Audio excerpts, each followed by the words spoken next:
Hello everyone, welcome back to my channel. আমি শৈলী, তোমরা দেখছো শৈলীস ডেইলি ব্লগ। Good morning. কালকে রাত্রে মা ঘুগনিটা ভিজিয়েছিল, সকালে সিটি মনে হয় ডবল মেরে ফেলে, সেই জন্য গলে গেছে। এবার মাই ওই জন্য রেডি করে একদম গেছে সেদ্ধ বেদ্ধ করে। এবার আমি জাস্ট ফোড়নটা দিয়ে জিনিসটা কমপ্লিট করব। আর কালকে ওই যে করেছিলাম না এগ রোল, তো ওইটারই ময়দা মাখা আছে। এবার ওটাই আজকে পরোটা করি। আর এদিকে আমি ফ্রেশ হয়ে এসে গেছিলাম রান্নাঘরে। এখানে পেঁয়াজ আলুটা আগেই কেটে রেখেছিলাম, টুকিটাকি জিনিসগুলো কাটাকুটি করছিলাম। আর এই ঘুগনির মধ্যে না ভাজা মশলাটা বেশ ভালো লাগে, তো সেই জন্য লঙ্কা জিরেটা আমি আগেই ভেজে নিলাম আর সেটাই আমি গুঁড়ো করে নিলাম। আর তারপরে জিরে ফোড়ন দিয়ে তেজপাতা, শুকনো লঙ্কা, পেঁয়াজটা ভালো করে ভাজা হয়ে গেলেই আলুগুলো দিয়ে দিলাম। মনে হচ্ছে ঘুগনিটা হয়েই এসছে, প্রায় পরোটাগুলো একে একে করে নিচ্ছি। আর আমি যখনই না পরোটা করি তখনই আমি এরকম অয়েল ফ্রি পরোটাই করি। আর দেখতে দেখতে আলুটা এখানে কষেই গেছে, তারপর ঘুগনিটা দিয়ে একেবারে ফুটিয়ে নামিয়ে নিলাম।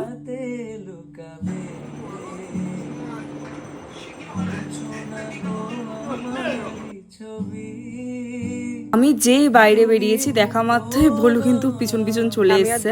কি করবো, বোর হচ্ছে, তাই যে এগিয়ে যাই মার দিয়ে। সাথে আসছে আরেকটা সদস্য।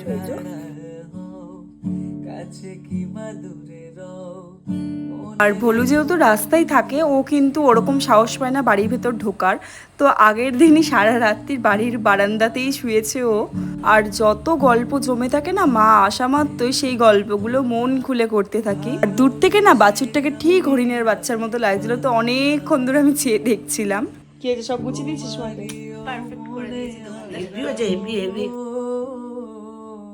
খুব ভালো ঝাল হয়েছে একদম সব ঠিকঠাক। আর ওই যে দূরে দেখছো মা, কাকিমা, দিদারা সব কচু কাটছে। তো মা অনেকগুলো কচু এনেছিল, তো মাকে বললাম মাঠে বসে কেটে নিয়ে বাড়ি তারপর যাবো।